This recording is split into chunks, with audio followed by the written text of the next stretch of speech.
Hello, fellow Star Wars fans. My name is Star Raptor. Welcome to the channel. It's time to talk about some Star Wars comics as we do here on the Star Raptor YouTube channel. If you're new, welcome. I talk about these comics every week, so make sure you subscribe to keep up to speed. Getting into it from Dark Horse Comics, we have the High Republic Adventures Issue 9, Tarkin Family Business Part 1, of course, written by DJO, with artwork by Tony Brusso. What you need to know about this issue is that it really dives in deep with the Tarkin politics, Eriadu politics. We were getting into the weeds with the stuff, ladies and gentlemen. So last we left off, we have Eriadu, which was the last bastion of hope on the Outer Rim, opposing the Nihil occlusions and opposing the Storm Shield. The Storm Shield in the last issue at the end has now enveloped all of Eriadu, right? Markion Rowe can turn a button and let this thing expand. So now that we have that planet that's encompassed inside of the occlusion zone, the Nihil are just ready to attack. So we have this main city called Eriadu City, which I believe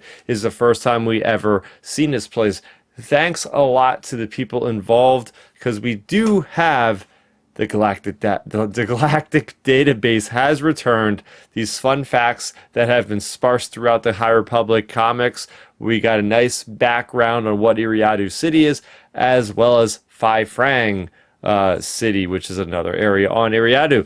But long story short, we have Severin Tarkin, who is the friends of the usual suspects, Azine Marala, Court, Lula Talasola, right? She is shepherding them into Seswana Hall within Eriadu City to try to get their plea heard, to try to get the people of Eriadu to help out the Republic. But they are part of the Republic, so they should already help, but there's already clearly strife, and that comes from this character of Track Ghoul, who is the uncle of Severin. And it's really cool because he's got this headdress. It kind of goes back to the Hunter roots. If you've ever read the Tarkin novel by James Luceno, you know that the people in Eriadu are very rough and tumble people. They are very much survivalists. We see Tarkin hunting animals and stuff, so I like to see that iconography inside the High Republic 200 years prior. So getting all that there, as Farzala is getting a plea for help outside, Zine and Lula are waiting, and that is when we have Dridget showing up with the rest of the Nihil. So there's this big battle that happens. Meanwhile, you have Trakul that actually invites the Warden, who is this big adversary that is part of the Nihil, into the hall. So you have the Nihil that are being part of this diplomatic kind of solution, as well as the Republic. Things are going crazy, and then Phi Frang City gets under attack, and that's where this issue ends. So there's a lot going on here, a lot of deep details. We get to catch up with Emmerich and Sheehan from Trail Shadows, Marvel Comics, from DJO as well. So really cool stuff there. Getting into Star Wars issue number 49. This is called The Path of Light, and this is the penultimate issue of the Star Wars flagship series.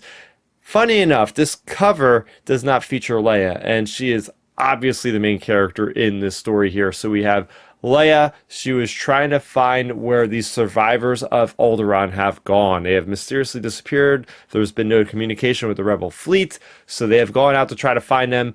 Then they find this vessel, they get ambushed. This all happened in the previous issue, and we left off with Leia being captured by none other than Commander Zahra. So we open up immediately on that ship, which is a Corsair class raider, which I absolutely love those ships, by one of my favorite ship designs coming from Battlefront 2, going into Squadrons. I love that Corvette style ship. But I digress. So we get to see Luke Skywalker apparently got into an escape pod out of that vessel before it was destroyed. And that is when he does this heroic act to save his sister by slicing through this escape pod that is still in space, flowing, into the airlock, into the hangar bay, and just immediately just starts causing havoc to the point where this ship can't even take off.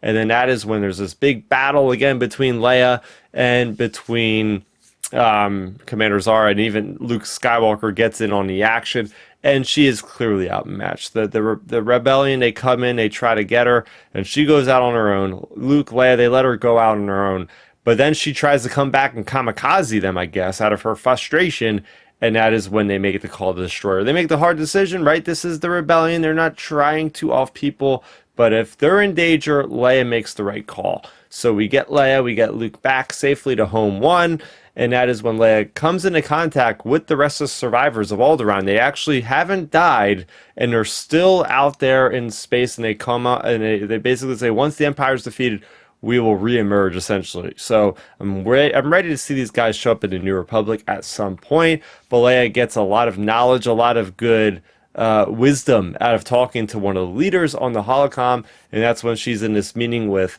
Lando, with Chewie, with Luke, saying, now is the time to get Han Solo back before we try to take out the Death Star too. So that's basically everything that happens in there.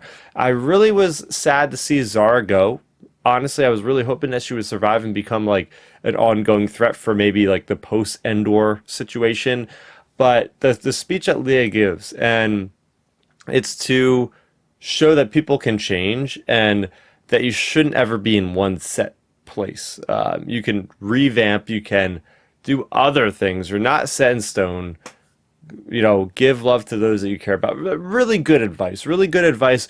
Really kind of brings up this crescendo of feelings, because this is the penultimate issue. Now, the next issue, 50, is going to be from Luke's vantage point of him having flashbacks as he's talking with Ben Solo. So there's a lot going on. There's a lot going on there as well. So I really like this issue. This is a good penultimate issue, bringing things back to the forefront and really concluding them in a satisfying way. So there you go.